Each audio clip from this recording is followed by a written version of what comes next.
ሰላም ውድ የህብረት ስራ ማህበራችን ቤተሰቦች አዋጭ አባላቶቹን ተጠቃሚነት ለማረጋገጥ ቆጥበው በመበደር እንዲሰሩና እንዲለወጡ ለማድረግ በየጊዜው የብድር ምዝገባ ቀንን በማህበራዊ ሚዲያዎቻችን በኩል ወደ እናንተ ስናደርስ ቆይተናል።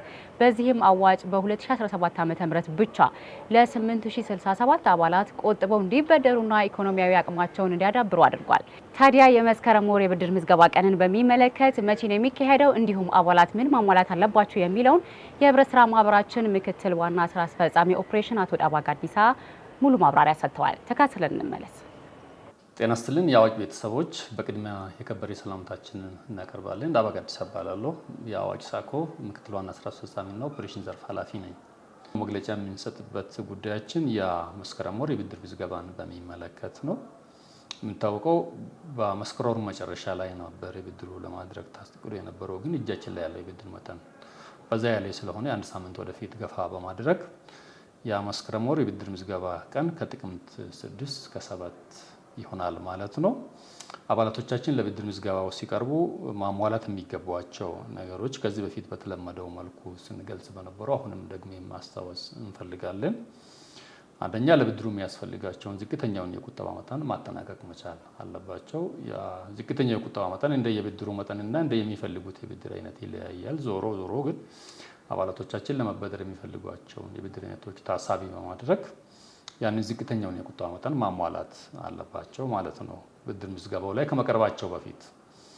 ሁለተኛው ዝቅተኛውን የዕጣ መጠን ወይም 10,000 ብር በተደጋጋሚ እንደምንለው ሁሉ አስቀድሞ በደብተራቸው ላይ ማስሞላት መቻል አለባቸው ወይም ማሟላት አለባቸው።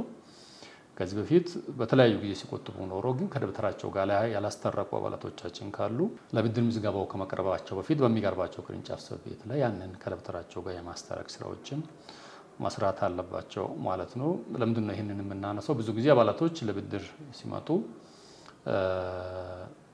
ከፍተኛውን የቁጠባ መጠን ይቆጥቡና ምናልባት ከመመሪያ ውጪ ሲሆን ለማስተናገድ ሲያስቸግር አባላቶችም ምናልባት ያለመርካት ሁኔታዎች ሲስተዋሉ አይተናል። የህብረት ስራ ማህበሩ የብድር ገንዘብ ምንጭ ከአባላት የሚሰበሰብ ቁጠባ ነው ይታወቃል። ሌላ የገንዘብ ምንጭ የለውም ወይም ከብድር የሚመለስ ነው። አባላት ብድር በሚፈልጉት ሰዓት ብቻ አይደለም ብድር ገንዘብ መቆጠብ ያለባቸው፣ አስቀድሞ እየተዘጋጁበት እንዲሄዱ ነው። ለብድር አመላለስም ይጠቅማል።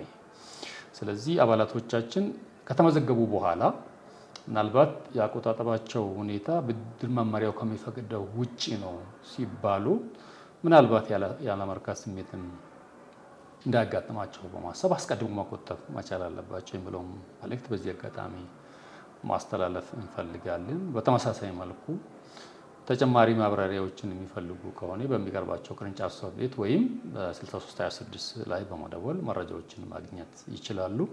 በድጋሚ ለማስታወስ ያክል የመስከረም ወር የብድር ምዝገባ ቀናት ከጥቅምት 6 እስከ 7 ይሆናል። አዲስ አበባ ላይ የሚገኙ አባላቶቻችን በዋናው መስሪያ ቤት ሜክሲኮ ነው የሚስተናገዱት። ክልል ላይ ያሉ አባላቶቻችን ደግሞ በያሉበት ክልል የብድር ምዝገባውን በአካል ቀርቦ መመዝገብ የሚችሉ መሆኑን ለማስታወስ ፈልጋለሁ። አመሰግናለሁ። ውድ የህብረት ስራ ማህበራችን ቤተሰቦች እንግዲህ ሙሉ መልእክቱ እንደተከታተላችሁት የመስከረም ወር የብድር ምዝገባ ቀን ጥቅምት 6 እና 7 ሆኗል ማለት ነው። አዲስ አበባ ውስጥ የምትገኙ አባላቶቻችን በዋናው ቢሮ ሜክሲኮ ተገኝታችሁ ምዝገባውን እንድታከናውኑ እያለን፣ በክልል የምትገኙ አባላቶቻችን ደግሞ በዛው ምዝገባ ስለሚከናወን በዛው ቅርንጫፍ ቢሮአችን ተገኝታችሁ ምዝገባችሁን እንድታደርጉ እንዲሁም ደግሞ ማሟላት ያለባችሁን ዶክመንቶች አሟልታችሁ እንድትገኙ ማለት እንወዳለን። አብራችሁን ስለነበራችሁ ግን ምስጋናችን ከልብ ነው። ጤና ይስጥልን።